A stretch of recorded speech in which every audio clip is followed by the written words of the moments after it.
You may be seated. Praise God. We are in the Gospel according to St. John. Amen. I started out, it's a series, and you can purchase it tape by tape. I mean CD by CD, because we're not into tapes any longer. And it all started from let's get acquainted. So often when we come into the house of the Lord, praise God, we come with our preconceived ideas on how church really supposed to be. And we know based on our environment, you know, where we was raised, praise God, people that we consider that our role models and things like that influence our lives. And because it influences our lives, when we come in, the majority of people sometimes when they come in church, they already have an idea how church is supposed to be. We don't have no scripture for it a lot of times. And so we just act the way we think church is supposed to be. So I said, let's get acquainted with God. Amen. Let's go back to the beginning and let's get acquainted with Jesus Christ. And we're starting in the Gospel according to St. John. Amen. And we dealt with darkness. You remember that? And we was on darkness for a while. Because the scripture told us in 1 John that in God there is no darkness at all. All right, at all. All right, so wherever darkness is, based on the scripture, God is not there. All right, regardless of how we try to fix it up, regardless of how we try to say it, amen. In God, there is no darkness at all. And we did a research and we looked up the definition of darkness. Remember that? And not only that, you guys came back and told me different meanings of darkness. So you know, based on what we have learned, if you see that, you know God is not there because that represents darkness. Amen? All right. And now we are going into the light. You know, we're starting with the introduction on John, how he's saying how John the Baptist saw Christ. All right. This is John, and let me read the 6th verse, okay? John 1, St. John, the 1st chapter, and let me read the 6th verse, okay? It says, there was a man sent from God whose name was John. This man came for a witness to bear witness of the light, that all through him might believe. He was not that light. John was not the light, okay, but was sent to bear witness of that light. He's speaking of Christ, okay. He was not the light himself, okay. That was the true light, which gives light to every man coming into the world. He was in the world, and the world was made through him, and the world did not know him. He came to his own, and his own did not receive him.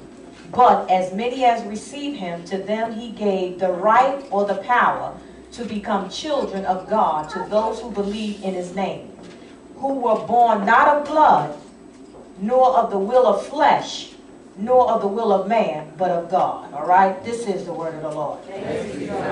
Okay. Now this morning, my assignment is to talk about the light. He light up our life. All right? Yes. I know that's a familiar song. You heard it. You light up my life. It was talking about a person, all right? How they light up that person's life. But we're talking about Jesus Christ, how he lights up our life. All right? I know some of y'all is getting sentimental right now. How you thinking about who light up your life, right? It brings back memories, okay? But just erase the person at this moment and put Jesus in that slot. Okay, that's what I would ask you to do. But let me read this to you. This is a quote, okay? And dealing with the light, it represents part of his character, okay, who he is, okay? Because now we're going to discover Jesus' character. And based on Jesus' character, it'll give us some idea on how our character should be.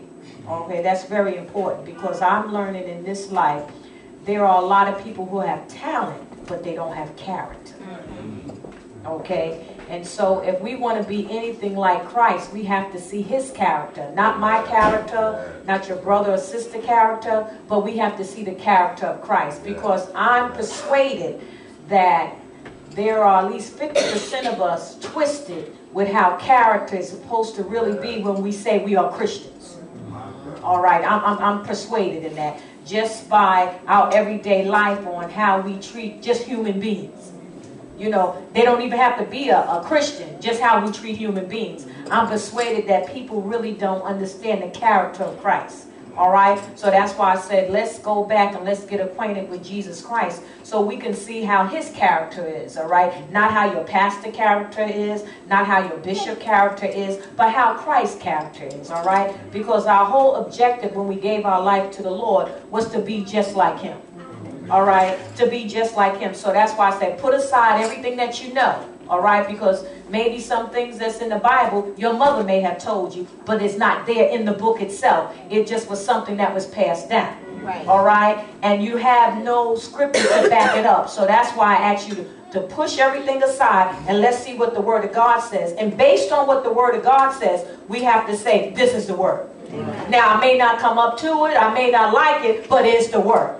All right. So this morning, praise God, when we're dealing with the light, praise God, is part of his character. All right. Let me deal with that part. The character. All right. It's important for us to see character. And so often, praise God, the only time we associate character is with something positive. If you notice that people say, you know, he got good character. You know what I mean? But everybody has character. Some is positive and some is negative. But so often we only associate the word character as being positive, all right? But I want us to see today that we have character. But our desire really is to be Christ-like, all right? And we want our character to represent him. So I want us to see that everybody has character.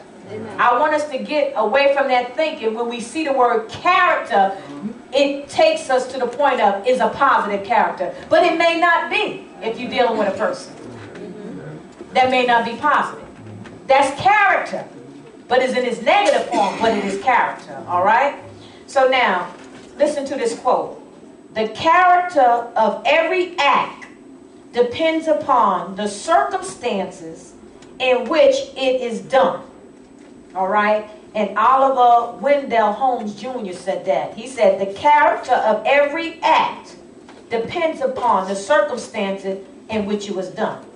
Then I began to look at the word, and then I saw what Abraham Lincoln said. Okay, and we all familiar with Abraham Lincoln. We may not know Holmes, but I'm quite sure we know Lincoln. All right? He was one of the presidents of the United States. Okay?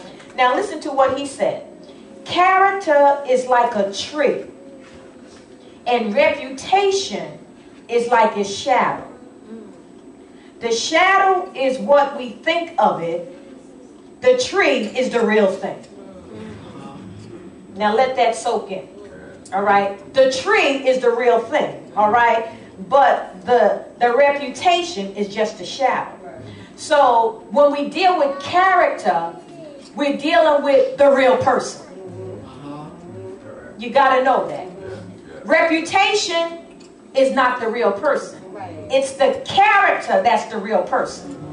All right? That's important to know. All right?